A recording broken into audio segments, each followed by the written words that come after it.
Commissioner work session for Wednesday, July 10th, 2019. We have a review of work session discussion meeting minutes. I have not reviewed these because I received them a little late, so can we have a hold on this first? We'll move to department head report. Any department heads here that would like to discuss anything? I can give an update on Hill 12 if you'd like. Sure. Just was there this morning, met with the contractors. They are nearing completion of what they have to do. The slide has been repaired. It's rather large. It's larger than what we were anticipating. They have all the material towed in, done properly to the specs of the geotechnical engineer that was working with us.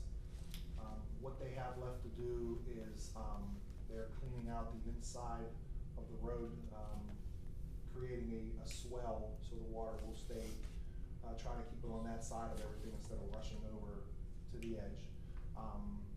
They have to put, they'll seed it, hydro seed it, and put straw mats over it to help with erosion control.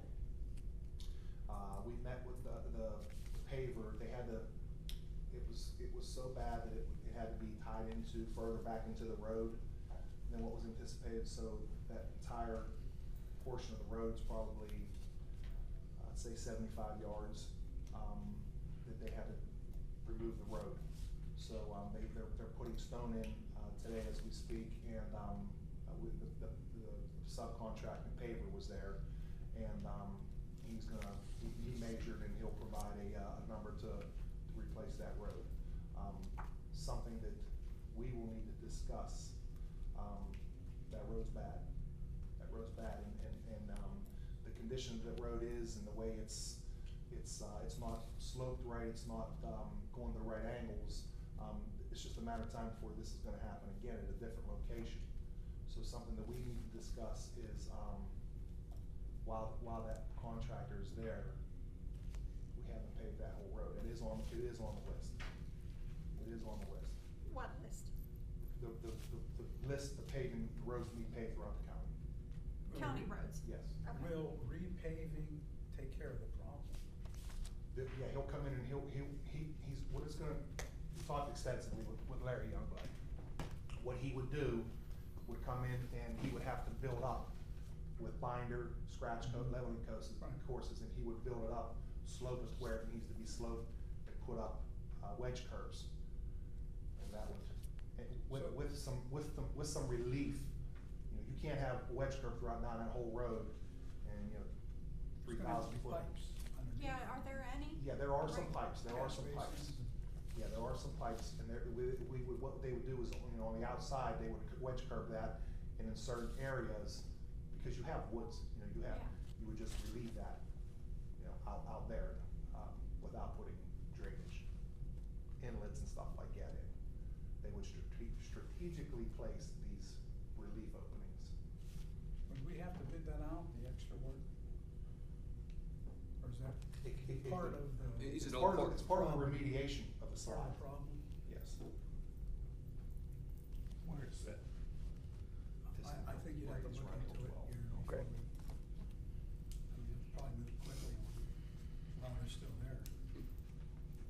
The company that's there, that they can do this work? The company that's repairing the slide is a different contractor. He subcontracted the paving company out to fix where he had to take the road out. But it just so happens to be the paver that has done the county work in the past. Okay, I'll talk to Dan about it, get some details and let you know. But that paver will be working underneath the firm, Contractor. the geotech firm, right? Okay. Yes. You know, as long as all this new work is gonna take away from the problem, so. Yes. To be quite blunt and frank, if we don't do some changes there, some repairs, some extra stuff, it's just a matter of time. I have a ton of pictures I can show you folks where this area is. Sliding higher, too. It's gonna happen again, further up the road. And you're saying that this paving part of it is going to help to alleviate? Yes. Then I think there's your answer right there. We can move Can you forward. just look into them? Yeah, I'll just check to be sure, but should be fine. And I shared the email we got, I think it was yesterday, from a resident about the road going from the park to Dutch Ridge. You see it, they said there was some, yeah, Mark Kramer here, he's our roads foreman. He knows exactly what roads are ours and which ones aren't. Mark, so. the road at the end of the park, you make a left to go up to Dutch Ridge Road, is that a county road or is that a state road? Okay, so we could reply to them and say. The road that runs through the park is PennDOT's road. Okay, And yesterday, I flipped that over to Cheryl Sarati. Okay, so- So she's aware of it, Okay. she said her plate is completely Yeah. full, but thanks. we got an email saying that the one side is starting to go in and they think eventually the guardrail's gonna go with it. They're But the state- monitoring it. Remember, I had a meeting 6 months ago, whatever. It's basically the They same just don't thing have the that's money. happening where Dan just described. It's all over the Yeah. county. Well, we learned from the geo, when I was out with Dan, from the engineer, all those are all, what did he say, those were all, old, when he was looking into the history of it, those are all old landslides, that's how the park was formed. Yeah. So he said eventually it's gonna happen again everywhere. How many were on, do you remember how many were on the list, just in No, it's- Beaver it's- County? It was extensive, and now, 6 months later, it's. It's way more than even the emergency buckets of money that they said that they had for emergency situation. It's, Wow. there's people stranded like in Potter Township, they have one way in. And if there happens to be another slide on the other side of that, I think it's Raccoon Creek Road, I don't know how they're gonna get out. Aliquippa, the exit on 51, it's closed. Cause of the Yeah, I forget. landslide. There's a Can't get map, in. I had a map, I don't know if I gave it to you or who I gave it to, with all the slides. I do remember seeing Yeah. something on that, yes. So we'll reach out to the lady that sent the email to say it's a state road and we've reached out to the appropriate people. Grim Reaper, of course.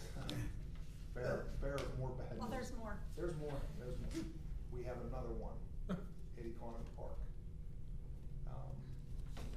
This one has the potential of being worse than the one at Brady's Run. It's a large area. It's slow, but you can see the way the asphalt is pulling away. It's just continuously, it's moving very slowly, but it continues to move. There are 2 shelters back there. It's a beautiful area. It's closed down right now, just simply because of the situation.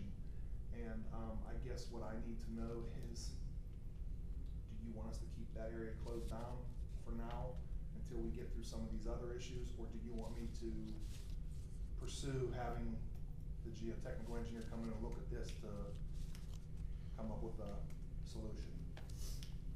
Are there shelters, do we know if they're Said- running? I don't know.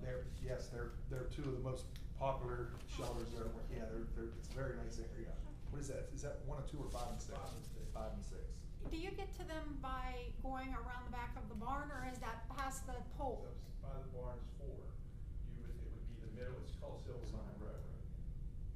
Okay, it would be if you would turn into the parking lot and then enter the pool, it would be the road that goes straight.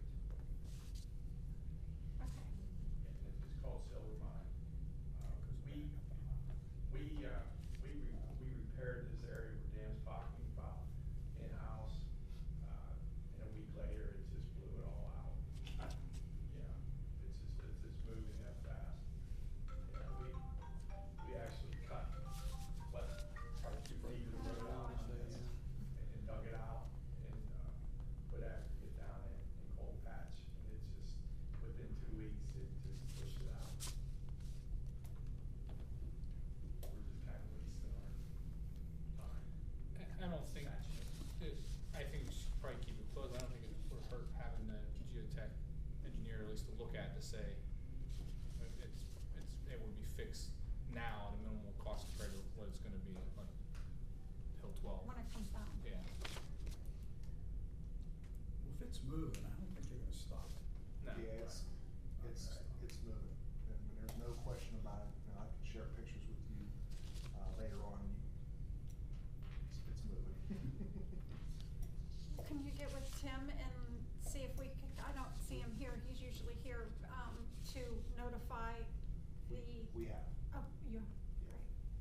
mean, there might be areas throughout the park that we can put two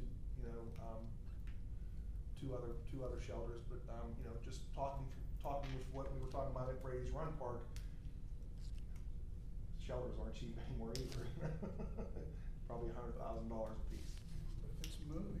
Yeah, it's moving, yeah. There's no house at the end of the road, is there? No house at this one, no. Just wanted to make sure.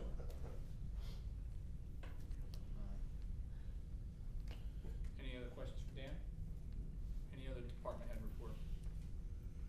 Hearing none, we'll move to solicitor. Before jumping into the resolution list for tomorrow, there's a cleaning contract that is scheduled to expire in September for the Community Development Building and the Human Services Building in Beaver Falls. Under the current contract, there is the ability to extend it for an additional year. The extension would be about $2,400 more than what the current contract is for the 2019 year. I spoke with all of the directors at the Human Services Building and also spoke with the director at Community Development. All were satisfied with the work that was done by it's Terrace Cleaning Services. And if it's all right with the commissioners, we'll go ahead and put the extension on a resolution list here in the future to extend it for an additional 1 year. Because I didn't hear any objections from any of the. No, I don't have one. Okay, so we'll put that on a resolution for moving forward. And then for there's 46 resolutions tomorrow. A lot of them have to do with human services. 2 through 31, with the exception of 14 and 15, are all 100% state funded by the Department of Human Services. Those are all through Juror and Mike's department. Number 32 is a Habitat for Humanity home in Doherty Township that they are going to fix up over the next year. Number 37 is the county demolition project. It's the tear down 10 residential homes throughout the county. And then number 38 is the Rochester War Memorial Park. This is gonna be a $400,000 renovation to that park. Part of that's gonna be funded through the Housing and Urban Development. The other part of it is funded through Rochester Borough and DCED. And then number 46 on your list, you'll see for Gateway Rehab. That's the employee assistance program that we have here with the county to assist with any employees or their spouses who may need assistance in various matters. And then I will need an executive session to discuss a personnel matter.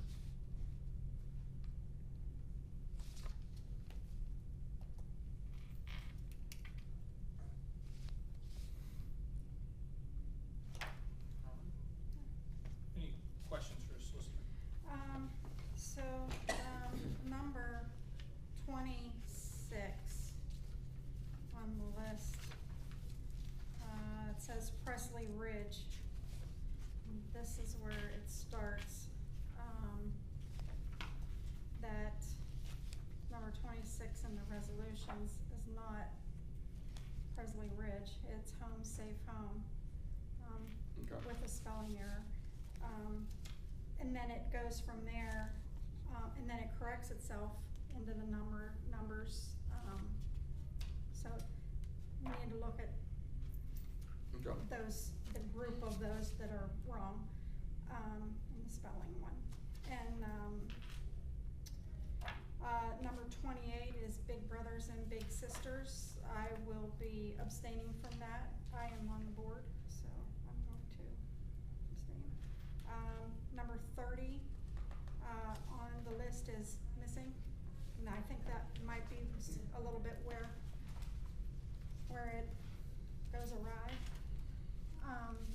Number 33 and 35 and 36, cornerstone of Beaver County, when the resolution says cornerstone recovery and support system. So there are two different agencies, and that got me confused, and the reason I looked into it is because it's almost $2 million. I think that's just a correction. And Habitat, the 32 and 33, is this the same house? No, 32 is a new house in Doherty Township. 33 is just an extension of a contract to complete a house. So they're two, Okay. they're two different. Okay,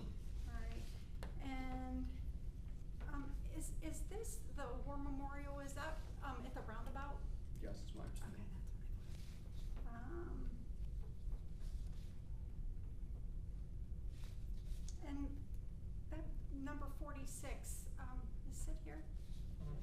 But $12,000 for 671. $1.50 an employee. Oh, For well, all there you go. full-time employees. Okay, thank you.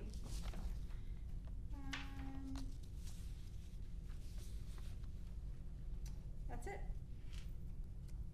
I'll look into those, the numbering and the wording on some of those and put those up for tomorrow. Great. Any other questions for the solicitor? You said executive session for what reason? Personnel. Thank you.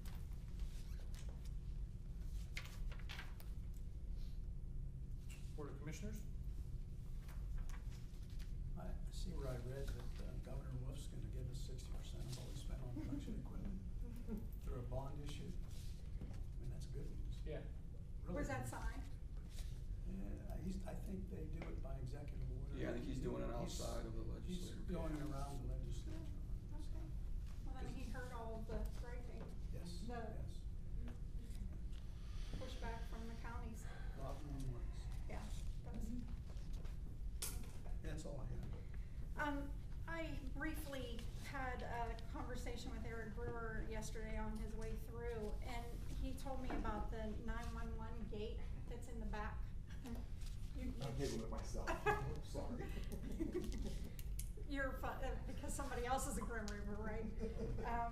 That gate, the mechanism in it needs replaced. It's closing on its own, so it needs to be replaced. It's closing when people are going through the gate, so it needs to be replaced. So, he's. Is it damaged? Yeah. We had a vehicle that it hit, I think it was end of last week or over the weekend. So, he said he got a ballpark quote from somebody, and I'm not sure who it was, but it was 12,000, so, they might need to get moving on that a little bit more quickly. I think that's all. I think there are people in the public that wanna talk about, there are a couple things that I had copied off, but I think that they may be here, so. We'll move to other business. Hearing none. Go to audience participation. Mr. We're gonna go with the agenda first, Mr. Wu, is that okay? Write your question down so you don't forget. I did. Okay. Mr. Thomas, would you like to go first? Good morning, my name is Roger Thomas, many of you know me. I live in Harmony Township, and I am from the Western Pennsylvania Conference of the United Methodist Church, and we have passed recently some resolutions calling for your attention. I've given you a packet. Forgive me if I sit down because I have a little bit of a shake. Please fire. I need this for documentation. Oh. Make sure they're smiling. Oh, I gotta make sure they're in the picture. Yeah. It looks like you used your high school graduation picture. Do you need me to move back over there? If you would like it, that would be great. I'm always ready. Come on over here. Okay, fire when you're ready. Ooh. I'm not gonna stand over next blocker. Okay. We'll see if that works. All right, thank you very much. Forgive me sitting while I speak, but I've got a little bit of a shake. I've given you a packet and it's several pages long. I'm gonna walk you through it. Please read with me on the first page. Both the Fair Labor Standards Act and the Internal Revenue Service Code specify that employers should pay jurors their ordinary income. The employer would then discharge the entire sum from their taxes as a business expense. Both the juror and the employer are fully compensated. The Pennsylvania Supreme Court specifically asked the General Assembly to implement this policy in 2003. The Supreme Court then organized a standing committee. It's called the Interbranch Commission for Racial, Gender, and Ethnic Fairness. I'm an advisor to that board. The Interbranch Commission has repeatedly called for the implementation of the federal statutes, both in 2007 and in 2016 reports. The Pennsylvania Committee for the Analysis and Reform of our Criminal Systems also independently proposed the implementation of the federal statutes in its 19-page documentation. All of the judicial background is extensively recited in the supporting documents, which I'll go over with you in just a minute. I provided here. I also provided the entire legislative record on this. On April 10, House Judiciary Chair Rob Kaufman asked me to gather and provide documentation from the counties reflecting the impact of our current jury compensation scheme. That's attached. On June 5, the District Court Administrator Bill Hare reported that the compensation is a line item budget in the county budget, and the jury commissioner does not have to seek individual appropriations from the county. That is not that is the way it is in Beaver County. That is not the way it is in several other counties. In 2018, the Beaver County taxpayers paid $35,000 in jury expenses. Pennsylvania taxpayers reimbursed us $14,000 of these expenses. Phrasing it another way, Pennsylvania taxpayers paid $14,000 of Beaver County's jury expenses, and Beaver County's taxpayers were stuck with the $21,000 remainder. None of the $35,000 is owed by the Beaver County taxpayers or the Pennsylvania taxpayers. It is all dischargeable under federal law. I am asking you to inform Representative Kaufman that this $35,000 is an expense that you don't owe and you can't afford. Please ask him to implement the federal statutes regarding the juror compensation as our Supreme Court has recommended since 2003. We'll turn the page. You'll see the report, a response to the report that I had with Nate Morgan and Bill Hare. On the first page, it gives you the exact language of our existing statute regarding juror compensation. The language is that the jurors are paid $9 a day for every day of service until the third day, at which time they're paid $25 a day. The state of Pennsylvania will reimburse the county 80% of the money that is incurred after the fourth day. I talked to Steve Nacaster, I've talked to Dave Deleuzier, and both of them have said that in the course of 2018, they had three cases that lasted more than 3 days. Virtually all of them were settled 1, 2, and 3. Therefore, the Pennsylvania taxpayers do not compensate the Beaver County taxpayers at all. I have no way of measuring what the civil measure is. This is the exact language of the existing statute. This is what I'm asking you to address. Turn the page, and you will see the exact language of the Fair Districts Fair Labor Standards Act, and you will see the exact language of the Internal Revenue Service Code, both of which say you pay the employee the full wage and you recover it on your taxes. It's business expense. It's a deduction. The next part of that page begins the report from the 2003 Pennsylvania Supreme Court report. It continues over to the next page. I don't want to read 19 pages to you. There on page 3, you'll see the Commissioner's recommendation. The Supreme Court is recommending that the legislature do that. They recommend it twice in their report. The next section you see, the next heading, is the reports of the Interbranch Commission. The Interbranch Commission in 2007 explicitly gives language asking us to implement the federal code. Pennsylvania law contradicts federal code. If we pay that, we will save ourselves $35,000 a year in juror expenses, and we will pay the jurors their living wage. You can't make it on $9 a day. I can't make it on $9 a day. Okay, the employer should pay that. Following down, a little farther down on the page, on page 4, you'll see the report, the summary of the report generated by the Committee for the Analysis and Reform. It says the same thing. It tested all 50 states to find out what they were doing. It tested the corporations around the country. It's a 19-page report. It's on the web and citation is provided. The legislative history, I'm on page 5. The legislative history is the number of times it's been introduced, the language of the proposal on each one, it's all clearly recited for you. And the language provides that people who are under a full salary, on the bottom of the page. Persons under public assistance are not an issue.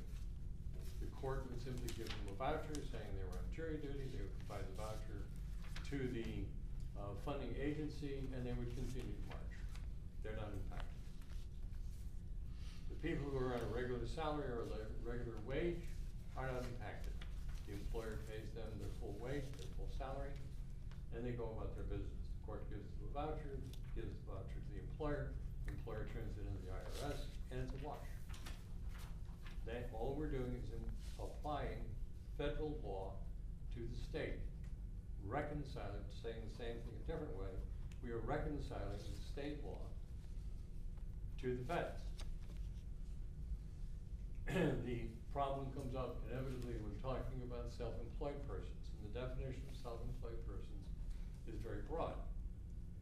If there is a self-employed person who's called for jury duty, the way he measures it, and this is well settled, the way you measure it is to find out what he earned last year, and that is how much compensation he gets this year. It's simply measure his daily wage. Look at his IRS, the gross receipts, and his income tax return, and that's how you'll measure it the next step. All I'm asking you to do, turning the page one more, on page 6, the distribution of costs, and I want to review this for you. Beaver County taxpayers in 2018 paid $35,000 in juror expenses in 2018. We recovered $14,000 from the state of Pennsylvania taxpayers. That leaves us stuck with $21,000 of unpaid balance. All of this is recoverable. This should not be the distribution of the Pennsylvania taxpayers. The law is clear. This is the point that I'm dwelling on, and then you go through the judicial concern. There was a representation made at the last meeting, at the June 5 meeting, saying that no member of the judiciary has ever expressed concern about this. That is a factual error. The Supreme Court has asked us to do this. All of the members of the judiciary, the judges who are members of the Interbranch Commission, have asked us to do this. The members of the judiciary who are members of the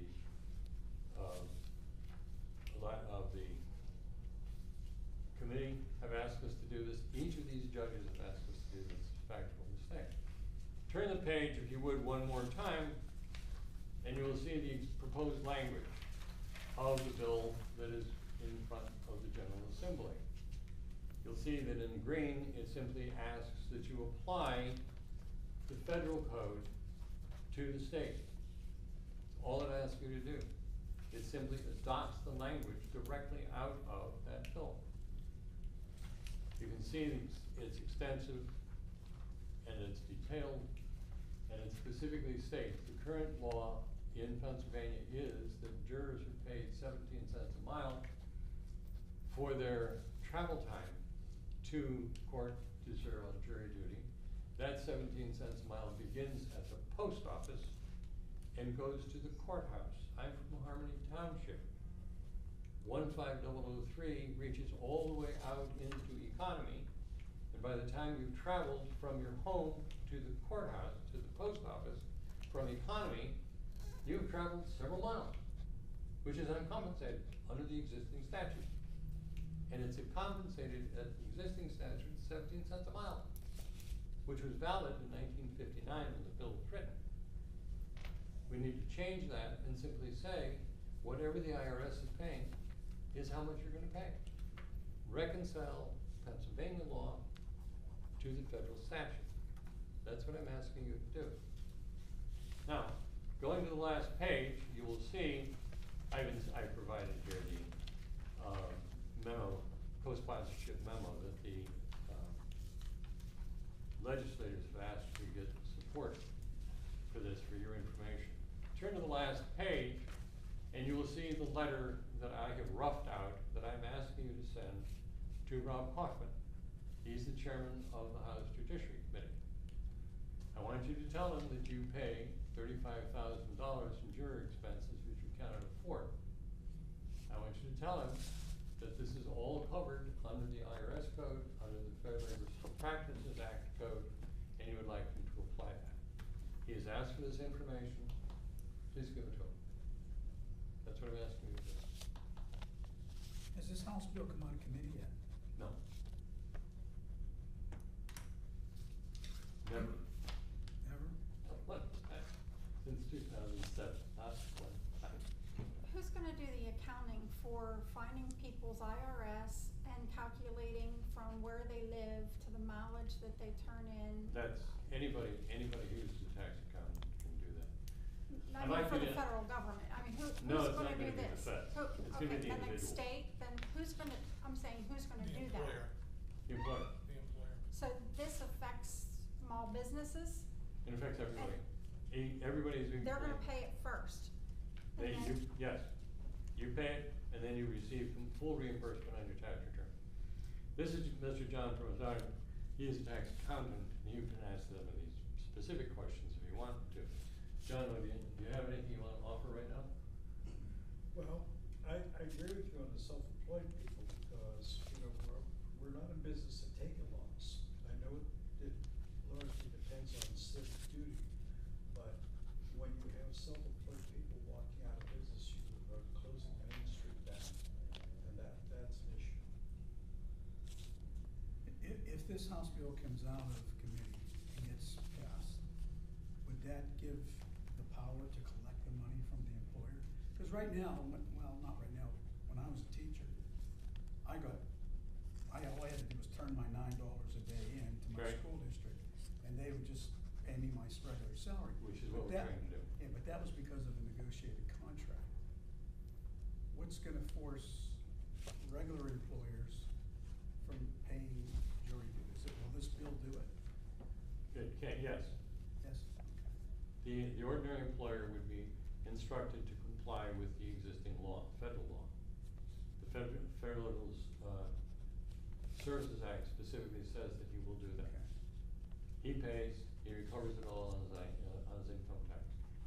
The taxpayer pays nothing, the juror does not suffer an impact, the employer does not suffer an impact, the whole thing is a circle. The whole thing is a loop. The other question I had is levels of government.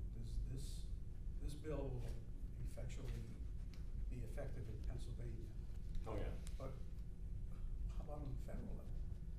Who's actually gonna pay the money? The federal level, I really wish we didn't get into that. That opens a whole nother bag of worms. Okay, Yeah, we'll get to that. but if this bill passes, everything will be okay. Everybody, you know will what? be in compliance with the other states in the union. We are one of 4 states that still does this. You're asking for a letter of support to support this potential bill. Just letter of support for that bill, tell him that it's a $35,000 expense that you can afford. Okay. That's all I have. If you simply follow federal statute, nobody suffers a loss. Nobody. Was it taken into consideration to increase the $9 a day to something larger? What? Those words, Sandy, came out of your mouth. Yeah. Those words will not ever come out of my mouth. Why? Because I work with the legislature all the time. Okay. If you ask the legislature to increase it up to, minimum wage, is right now, I believe it's $9.75 an hour. Now, and they're talking about increasing up to $12 to $15 an hour. If you ask the counties to start paying these people $15 an hour, members of the legislature are going to have a knee-jerk reaction. I will promise you that as I sit here. If you wanna make that proposal, you go. No, I'm not. Don't As a ask. commissioner, this is not something that I wanna take on, to be honest, but to give a letter of support, I have to understand what I'm voting on or Yeah. supporting. All I'm asking you to so- do is to reconcile state law to federal law. Stop. But I think that there's more to it than just that and creating a loop. This is affecting small businesses. All This businesses, is affecting, and I think that the gentleman behind you touched upon a very good piece of conversation is our civic duty. I mean, I believe that's why it falls under the county, is because we're trying county residents. This is the county court. I'm missing why it. Are you asking me why jurors are paid at all? Are you suggesting? No. A civil, a civic duty, therefore they should not be paid? I really shouldn't say that. No, I'm not, no. And I understand the $9 a day as a flat rate. What I hesitate on is the ramifications all of this change will make on the residents of Beaver County, including small businesses. Who's gonna calculate that? That's a lot of. I don't understand why you keep asking that. All of these small businesses are gonna have a tax. Because we pay a flat rate. You get a name, Cindy Smith, Yeah. you pay her $9, pay her not. There's no accounting in that. There's just it's very cut and dry. Yeah, What she can't they're afford it. proposing is a little more in depth, and I'm asking who's going to do that? The individual tax. If the individual is self-employed, he turns it in on Well, his you- income tax. If he is employed, the employer turns it on his income tax. They do this all the time anyhow. Why, what is the change? Everybody turns in an income tax return. All employee expenses are deductible as a business expense, all of them. Okay. That's the existing law, I provided it to you. The calculation, the court gives the man a voucher, says you served on jury duty for 3 days. The employer knows how much they paid them, regardless if it's small business, big business, or something else. Self-employed, you know how much you earn a day, you know how much you're paid. That money then is sent to the IRS, voucher is sent to the IRS, and they're paid in full. All you're doing is applying, everybody does income taxes now. Manufacturing product doesn't exist. Everybody pays income taxes. The method of calculating this, sometimes they fill out short forms. Businesses by definition are going to have an accountant who's familiar with this. The accountant will put it in as a credit, as an expense, and it's done. The problem doesn't exist.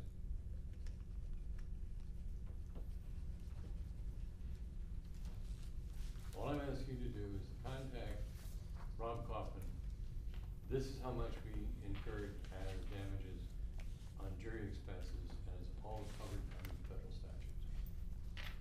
Have you talked to the president judge? President Judge is not willing to talk about this. It would be very improper and I know, I've talked to McBride on the side, I've talked to Councilman on the side, I've talked to, and I'm not gonna finish that conversation. I've talked to, I can take Knaples out of jobs, so I can tell you, I've talked to Knaple about this. I've talked to, I know I can finish that sentence. Each of whom I've talked about this, it's improper for them to take a position. Okay, they will not do this. And I've alluded to the president judge and said no. Bill Harewood talked to me and he said it's very improper for them to do any such thing. The judges, the Supreme Court has asked you to do this. They've asked you to do it in 2003, they've asked you to do it in 2007, they've asked you to do it in 2016. And now Is it a recommendation, or is it the actual law? No, it's not, if it was law, I wouldn't be here. Yeah, you're right. I should not have answered as impulsively as that. They have made recommendations, which I have provided to you, the exact language, the exact website of each of these. They have insisted that they do this, okay? They, Supreme Court. Those are from the Supreme Court. On each of the committees that I've discussed, there are several sitting judges on those committees. Each one of those judges has stated that we need to do this, and they've signed the document saying that we need to do this. Those reports are provided, their websites are provided. Jurors are being paid $9 a day. That was established in 1959. That was the minimum wage. That is a long time ago. It needs to be updated. And we the states follow this recommendation, so they are not physically where Commissioner Medeo said when he was a school teacher and he got a $9 check a day, he turned it into the school. We won't physically be cutting a check, we will be giving a voucher to That's the right. jurors. The jurors will then hand it to their employer, the employer will then write that off in their taxes as an That's right. expense. That Minus, if they is- made $100 a day, then they're writing off $91 a day. And they would write that off. And I have a list there, of the states that are already doing this, they're simply applying this law. There are several other states that are in the process of applying the law, and we need to do it. It's all detailed in the reports that the, Committee on the Analysis Reform provided. It's all detailed, all 50 states are recited. And when it comes to small businesses, familiar with small business, it would actually help them. Because they have to come do juror duty anyways, with or without getting paid. Would you So mind now they're gonna be repeating able to that write again? off at the end of the day, the money that they didn't incur. Is that Would you correct? mind repeating that? No. No, I understand, so. Okay. I mean, 'cause All I'm if asking you're, you to do- if you're a tax accountant, like, I'm sorry, I missed your name, sir. John Perez. And he has to come either way, but now he'll be able to write off what his daily wage would have been. Thank you. Okay. Please write a letter to Ron Hoffman saying this is how much money we incurred in 2018. We can't afford it. We don't owe it. There's a federal statute that says you do it another way. Okay, he wants the information. Thank you. Okay? Yep, we'll look this over and it looks like you've been working with Nate, correct? We'll have Nate get in contact with you. All right, Thank you you. do that. Thank you. We will move to Mr. Page and Mr. Rosenberger from the Crow's Run Landmark. Morning, Commissioners. How are you today? Morning. I am a resident of Butler County. I live on Freedom Road, so when the Crows Run project started, it impacted my home tremendously because of the traffic. During that project, many subjects and conversations came up between me and Mr. Rosenberger. We discovered that in that valley was a gunsmith from the early 1800s. His name was Thomas Allison. We, while the excavation work was going on, we went down through the valley and we believe we actually found the cornerstones to his building. Through difficulties with contractors and communications, by the time we got back there, everything was gone. So we don't know exactly where this property is, other than the old scrapyard, if you guys remember where that is the exact property where Allison, Thomas Allison's gun shop was. I have a book here if you'd like to look at it real quick, the type of weapon, gun that we're talking about. Anybody want to see it? Mr. Rosenberger is a co-author of that exact book. He's standing right here. We have been going through the process of trying to get a historical landmarker put there on that property to designate where it is and what exactly happened there. I'll let Rick talk a little bit about that. We're finding difficult through the state of Pennsylvania. They believe that Mr. Allison didn't come up with any type of innovations that would be of statewide interest, but we believe it certainly is Beaver County history. And this is your history and their history and our history. We would like to do something about a placard put there. I'll let Rick take over about the process we've been going through for the last year and let you know where we're going from here. First thing we did was talk to PennDOT. PennDOT said, great, if you get the marker, we'll install it for you. And directed us to Pennsylvania History and Landmark Commission. And their criteria was that it has to be of statewide or national interest before they will approve it. And it isn't. It's local interest. I believe all history is local, and I believe this is important. He was an important maker because he moved the industry, which had been in the Monongahela Valley, over here. I believe he did it because his market, much of it, was downriver. even today, we find these guns on the Midwest, from Ohio on down through Illinois, out into Missouri. Yeah, it's a good source of collectors to know where your stuff's coming from. He did beautiful work. He was the principal man who trained the other men, apprentices under the apprentice system, many of them from Beaver and Butler County in this area. And the way we study these guns is by the area, and there's great countrywide demand among collectors for his work. You can see by some of the pictures in the books, these things are rather valuable, and I believe the history is more valuable than the artifacts. So we'd like to have your approval. It won't cost you any money. We'll pay for the marker, and PennDOT will install it. And I don't see any downside to this. Who owns the property where the sign? PennDOT. It would be PennDOT does? PennDOT. We believe the state probably took that property over. You know, when they were still excavating, I was trying to convince them to at least create a third lane somewhere as a pullover to put a placard up. They moved really fast on that road. And bureaucracy doesn't move nearly as fast as a bulldozer does, right? So that kind of got shot and blown out of the water right there. But, you know, we're asking you guys to recognize this. We will fund the placard ourselves. PennDOT is willing to mount it and place it. We need a place for it. And do we need a pullover? You know, here's my vision. I would love to see a little plot of land. I know a man that does log cabins. I'd love to put up a 10 by 15 foot mock gunsmith shop there with a placard. I know I'm reaching, but you know, this is what I envision. But we at least need to start with a pullover somehow, a placard somehow. The state's not willing to recognize that. We're asking you to. So Rick's been working with Miss Brenda. Applegate.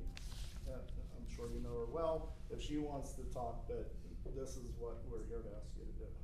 Where do you see the marker going?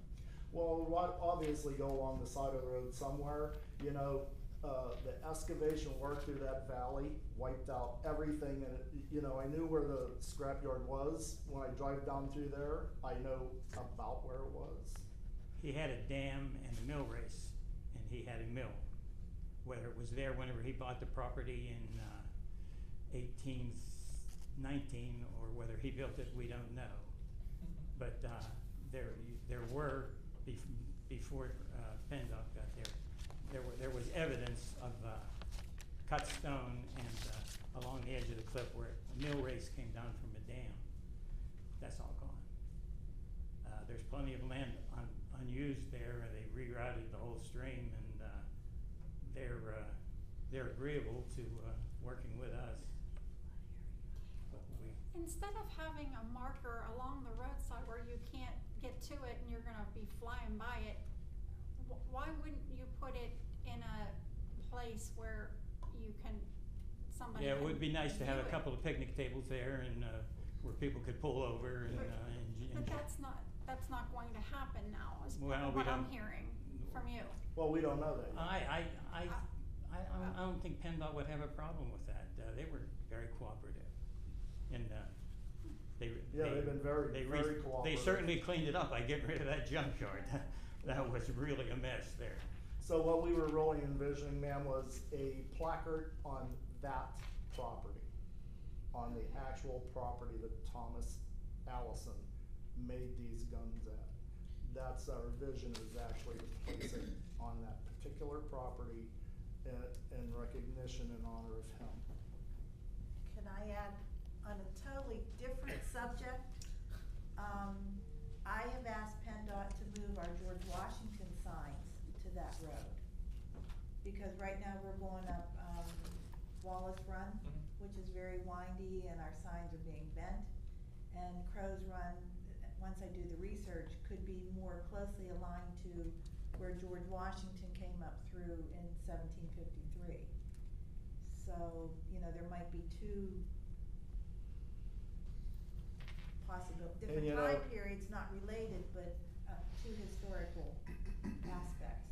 And when we found out that that property was in the Crows Run Valley, I spoke with PennDOT District 10, and they told me that their archaeologists went through that valley and there was nothing there. And I told them they were wrong. And they were saying, well, prove it.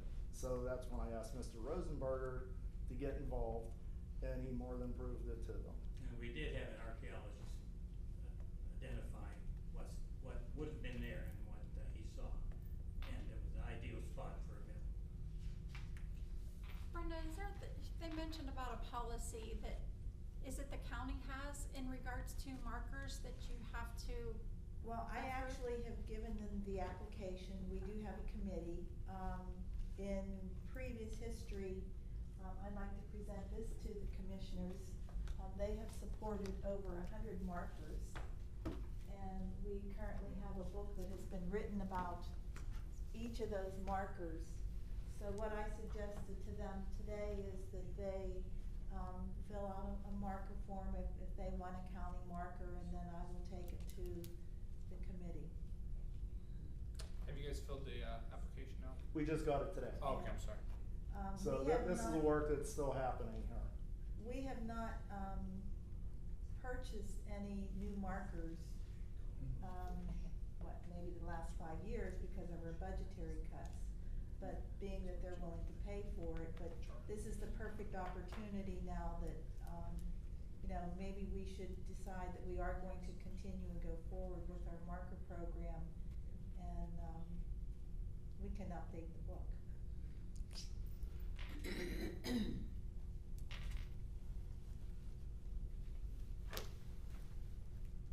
Anything else to add?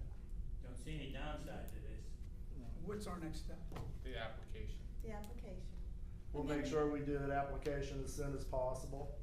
Like Rick said, PennDOT is they're very, very open to helping us.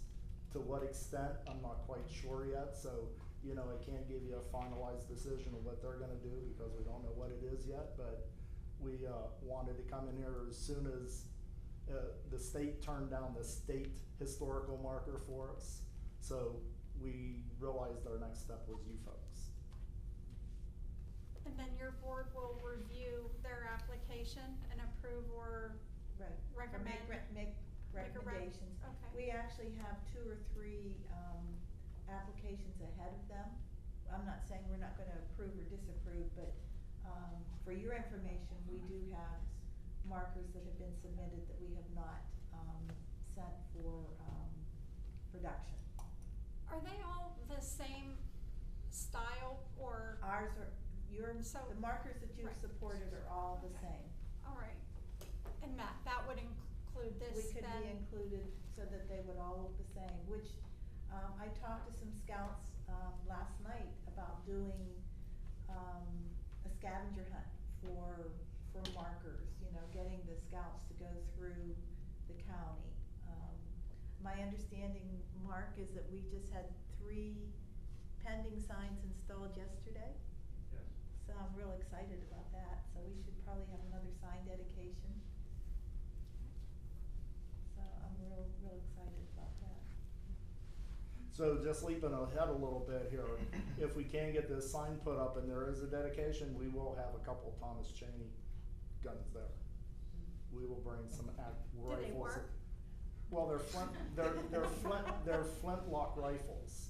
I mean, you have to remember the historical society about these guns. They, I hope nobody takes offense, they fought off Indians, they fed families, they protected, you know, then, and if you can turn the clock back to the early 1800s, that gun was the prized possession of a homestead. That gun was everything. It fed you, it protected you, it was everything. Is that Kentucky long rifle? Yes. Yeah. And in October, we're hosting an Apple Butter Fest that will feature a lot of these guns that, they've talked about. Dr. Thomas Cavick is spearheading, a gun display at the Vickery Mansion. Which we'd be more than happy to bring some rifles down. I don't think you'd be able to get through security. Yeah, we can. We couldn't even get through security without them going through the book. Yeah. We brought Well, us into the courthouse. We happen to have one over in the garage, so after the meeting, if you wanna see it. Seriously, they have one with us. May I ask a question? So I'm clear on this, you said that PennDOT is installing this, Yes. PennDOT's They- installing. they PennDOT. insist- They insist on installing. That's what I figured, it's their Yeah. property. Yeah. Right. You happy Smile about on your that? face, That's why we wanted to come to you. I don't know how cost-free this is gonna be, but we're willing to bear the costs. PennDOT's willing to bear some costs. And so it really is a win-win situation, in my opinion. Sounds good. And I would like to ask, as if we do go forward with the county purchasing future signs, if that's a decision you could make, that we would include DPW installing our signs. See, you had to say something. Well, I have to say, I'm installing a sign in Mount Yeah. Washington, in August with the Lewis and Clark to connect with all of our Lewis and Clark signage, and their DPW is gonna install that sign, so. It's a whole bigger operation. Yeah. Had to go through a lot of loops to get to that designation, but. Just, thank you, keep us updated on when you. Sure. Mind if I grab my book from you? Surely. You have to leave yours for a couple seconds, so, No, you may have that for your library. thank you. I'll take it down there. So, thank you for your time, Commissioners. Thank you Thank very you. much. We will move forward, I think we have some representatives from Marion Township to talk about Brush Creek Park. Good morning, I'm Alan Dambaugh, I'm the Township Supervisor in Marion, and, Mrs. Zona. And, if we look out these windows and we see all this, beautiful sunshine, we wouldn't have the problems we have today if we had more of that. The impact, I think the rain has impacted every municipality, especially I'm in agriculture, and I had 80 acres with 4 foot of water on it. So, we've all been impacted by it. But we're here today to talk about, Brush Creek Park. And as you probably well know, it's in pretty bad repair. Picnic tables are pretty much gone, the road's gone, the tennis courts are gone, the restrooms are now turned into porta potties, which I was involved with the Riverside getting a field house to get rid of porta potties because of the problems that people just don't like. Also, the softball fields are gone. And Dan, how many acres is Brush Creek Park? About 600? Wouldn't even know what to guess. I'm sorry. Well, I think it's don't know that. roughly about 600 acres, cause it runs all the way back. But as far as what that park has produced for you on the lease that you got at $3,250 times, let's just say it was 500. That's a lot of money. Also, your Act 13 money, your impact money check should have just been opened within the last few days, and it should have been somewhere guesstimating of about $500,000. So, and you also have a line of monthly income that's going under the park.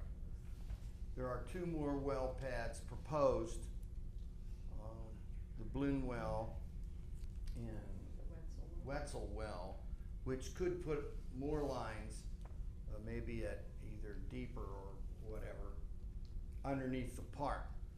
So the park is generating and has generated a lot of income. There's only 950 people, give or take a few, in Marion Township. The park also lies somewhat in North Sewickley. We've also lost our police protection out there as far as locking and unlocking.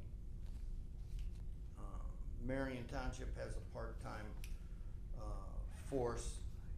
We're working about 90 hours a week.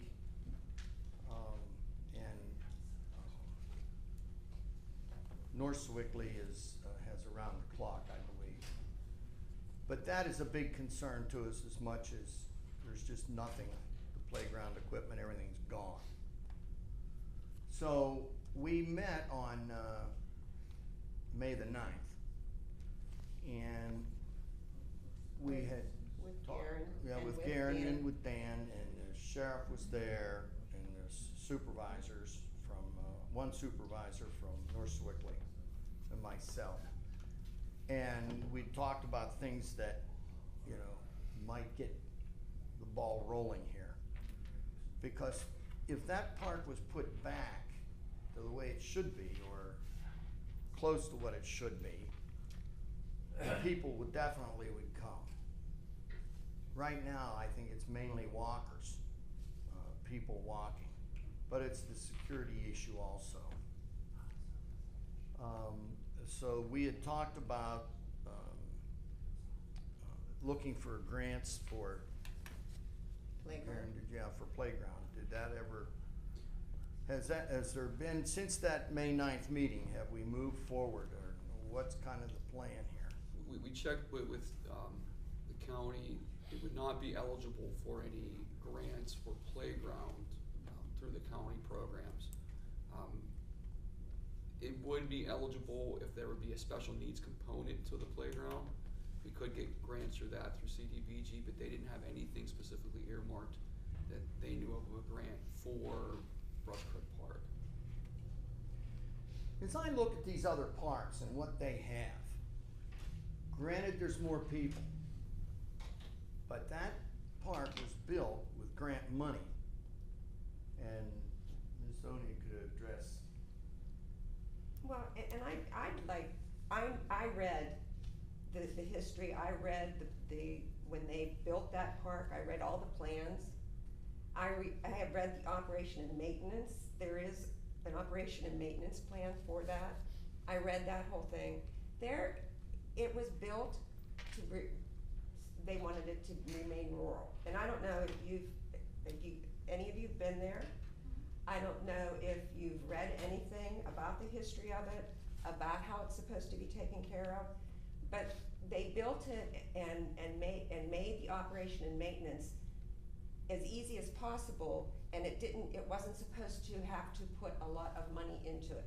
Now granted, I know the road, that's an expense, but the drainage, all the things that in building the park, they did it so that it wouldn't have to incur a lot of debt to keep it that way, or a lot of money to keep it that way. So in the last 3-4 years, a lot of that has gone undone. They just quit doing a lot of the operation and maintenance for whatever reason. And so it has fallen in disrepair. And it's really sad, and we only have 950 residents, but there are 400 to 500 kids who in the spring and in the fall play soccer there. And they're losing that. They're losing those fields because of the operation and maintenance, because the swales have not been kept up, because the drainage has not been allowed to, be utilized the way it should be.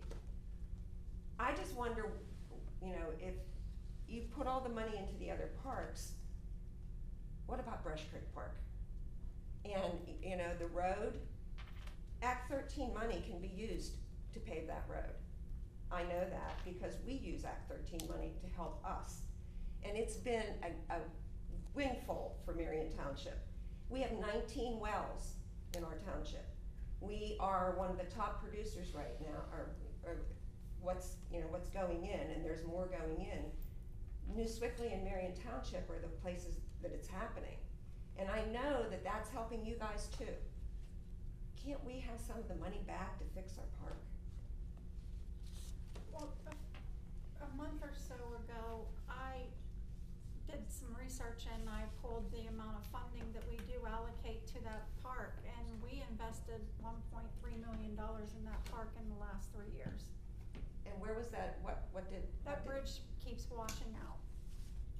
It's below a flood zone. I understand that. And So are that's other a- places in, other parks that you have. You have flooding concerns in other parks too. I understand that. Brady's Run has had flooding concerns with all this rain. I'm not saying that they Okay. haven't. Right. I'm saying that you said that we're not doing, that the county has not put any But money that's into the not, park. It's a substantial amount for that park. and it's the bridge, but the operation and maintenance is not happening. You can't, you know, you keep fixing the bridge, but you're letting everything else fall down around it. You truly are. Dan, I may have asked you the day of that meeting, but would you refresh my mind about why the restrooms aren't operational? We actually had to close the restrooms down, we had to board them up because, to be quite frank, people were going in there and urinating and defecating on the floor.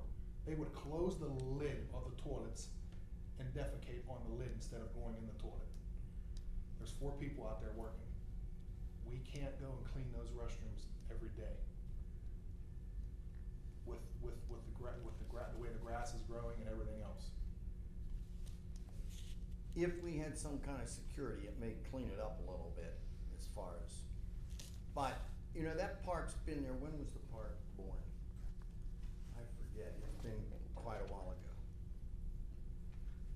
But the park existed and was fine, until just as of the last 5 years or so, but it's just, I mean, nobody can play we used to play softball down there, now there's nothing, The softball fields are not used anymore, and they could be used if the drainage was, if the swales were opened up, they could be used. When you read about these other parks, you got a handicap pool. In Camp Conic, we just built a handicap pool, and they are expensive. So where's all that money coming from? We're just asking to get some share here. I know the bridge is an expense. But we have lots of expense in our township because of all this rain and all this flooding. But we can't, you have to keep going with everything else that's happening in the township, everything else that's happening in the park. And you are receiving a substantial amount of money because of gas wells. And if it wasn't for our end of the county that's giving that, you know, you get more because of us. And we deserve, our park deserves a little bit of attention. We're not gonna go away, we're gonna keep visiting you guys. Well, Every we so often, also- until we see some movement, you know, the road, you were gonna look into how you could pave the road. Have you looked into it? Yes, I'm sorry, go ahead. Yes, as a matter of fact, spoke with a gentleman this morning, that's gonna provide final numbers on that. Well, And we the would like to- playground equipment, I have it, We We've have a talked to cost people. study that it's $300,000 for a playground out there.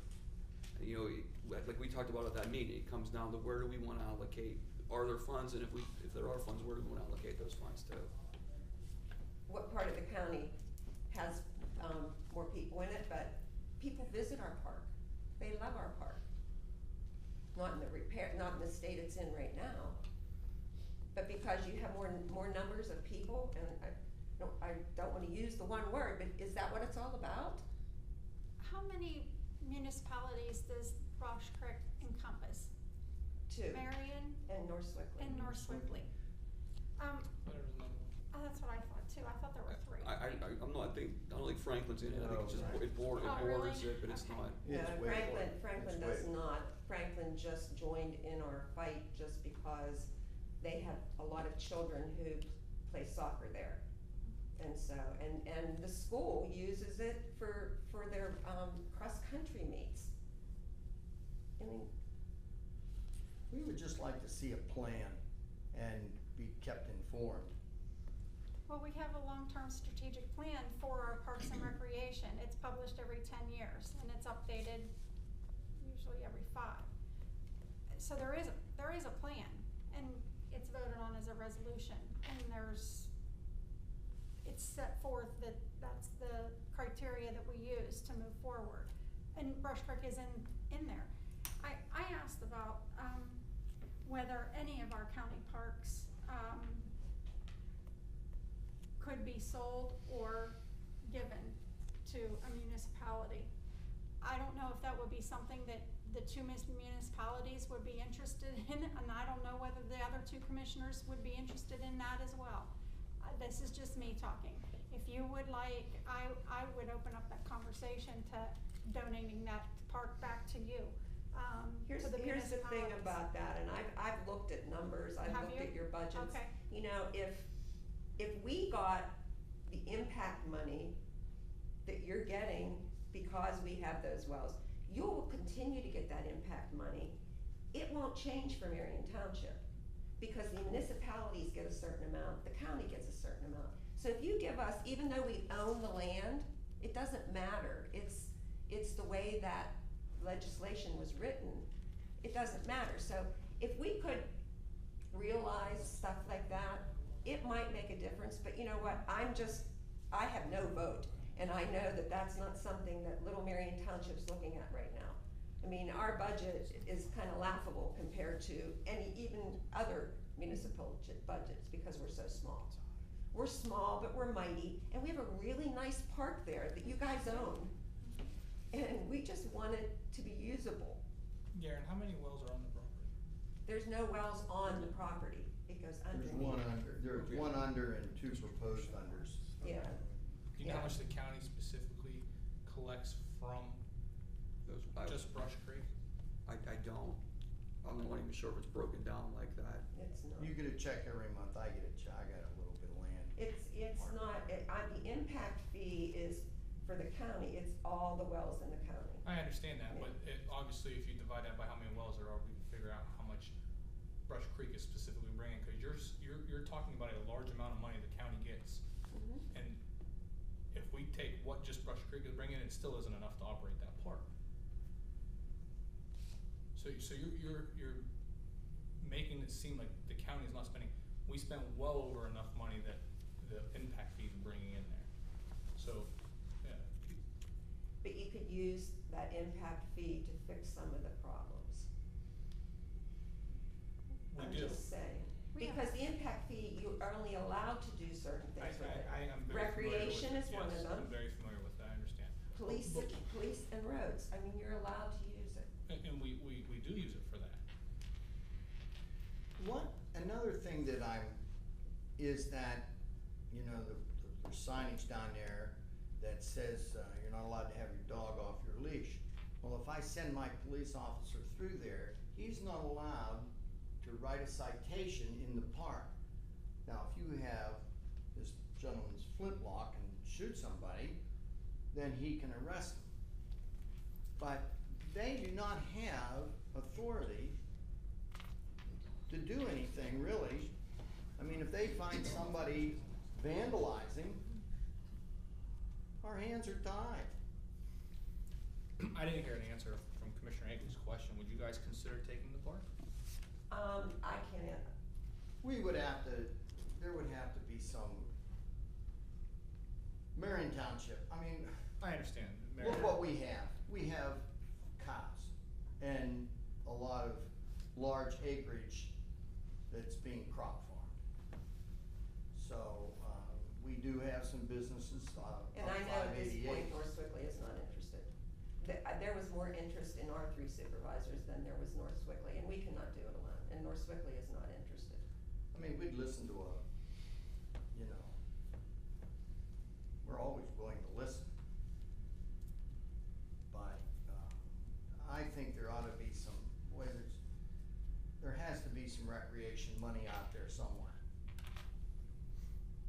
I think that, you know, we have the most parks in our, in the region, and that's not because of this board, this happened way before even you. That we've just been saying yes to. You're We'll take it, overparked. we're overparked. You're double parked. We're double.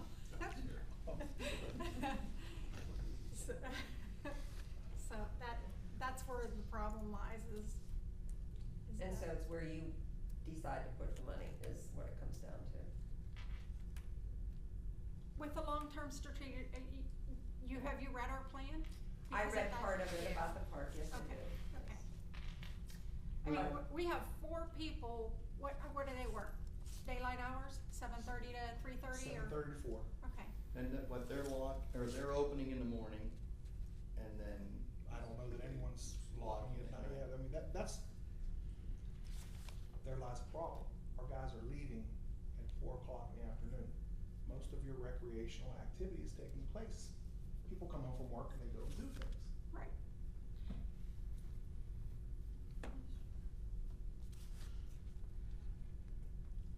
Yeah, because our police department runs varied hours, because we are. But that's DPW staff, that's not Correct. sheriff, Correct. deputy. Yes, ma'am. I mean, so that, Yes.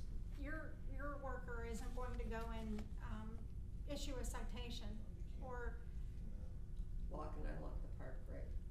Dan, why is that we can't give you a citation for letting your dog loose? Oh, I can't speak on that. That would have to be a question for. Yeah, because it's county property. Right. I mean, ultimately, it's technically the county's property to patrol and. See, I never understood that, because the county property, but it's still in their municipality, and they have jurisdiction within their municipality to enforce the law. Well, there's. I don't understand it either, but. There's no law out there for a dog off of a leash. So there's nothing to enforce. Like you said, if they're. Well, how about if- this, let's go to vandalism, which seems to be more of a. Right, if that is something that you guys would find, you could do that. I mean, it's no different than if someone vandalizes one of the other, commercial buildings out there. Do you have a in your leash law? property. No. If they had a leash law, would they be able to enforce it in our park? Yeah, I mean, it would be no different than, Beaver giving a citation here on our property, courthouse property. Well, dogs off leashes is a minor problem. Yeah, I think there's No place bigger to hit issues. Hit a ball. May I ask a question? Does our sheriff's department have jurisdiction? They have authority to?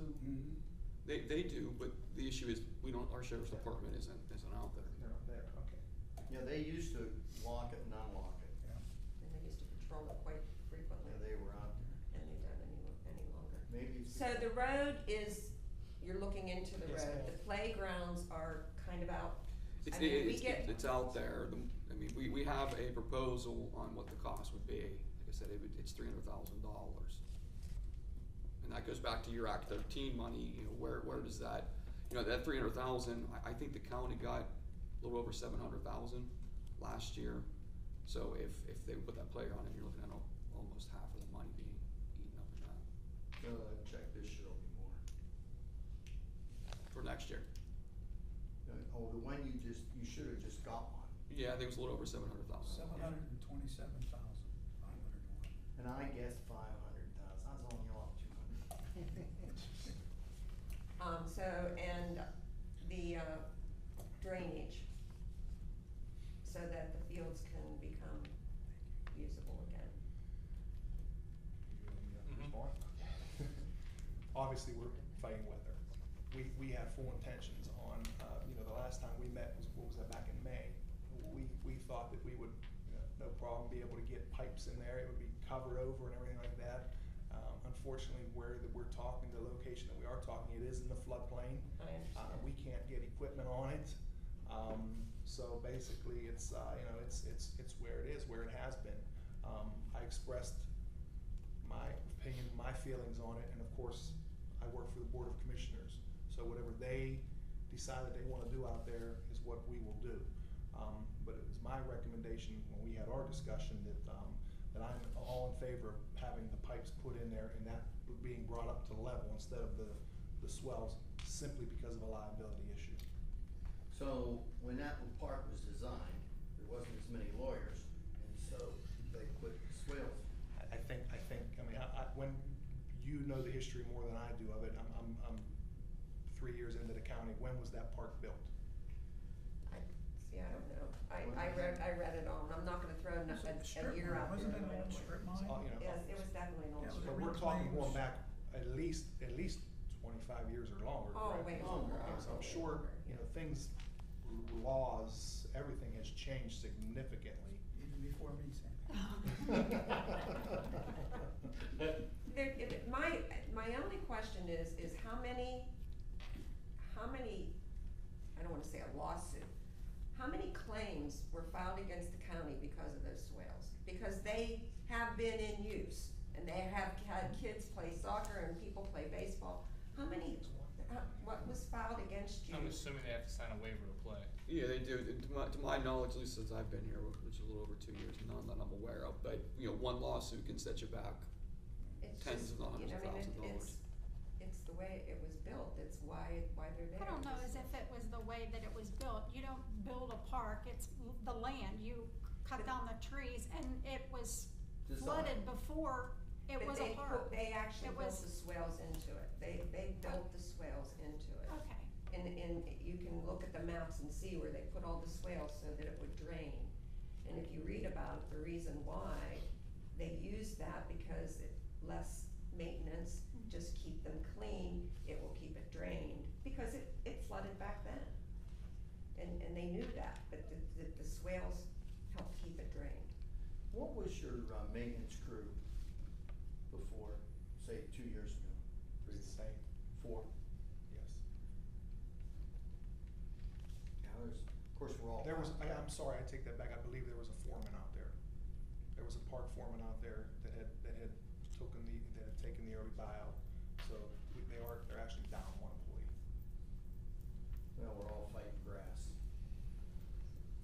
Thank you. Okay, thank you Thank very you. much. We will return. Mr. Woolley? I Additional remaining? had 2 questions, Yes, sir. and they're financial in nature, I think. Have the contracts and negotiation all completed with the unions? No, we have 3 that have been settled. There's still 4 that are remaining. One's scheduled for an arbitration later this month. Another one's gonna be scheduled for an arbitration at a later date, and the other 2 we're still in negotiation with. We hope that we're close to getting those resolved. And that was, the old contract was up These are the contracts At that the were end of expired that- at the end of December. December. Well, and budget, how we stand with budget? We haven't seen the financial guy in a bit, I don't think. Are we on track? Yeah, I know he's coming in 2 weeks, I believe. He's In gonna 2 be weeks? coming. And the college funding, you delayed payment on that at, For the 2019 budget? yes. Yes, that will be discussed here. We were waiting for the year-end audit to come through, and it did, so we'll be discussing that in the public meeting on whether or not to pay. If we don't pay it this year, we're going to pay it next year, so. Right, Either way, it has to be paid, so all right, I'm just making sure that that's, make sure we didn't forget about it. no, I'm sure you don't forget. Any other questions, Mr. Woolley? No, thank you. Any other audience participation? Hearing none, we will adjourn. Will we need to reconvene from executive session? No. We will go into executive session, not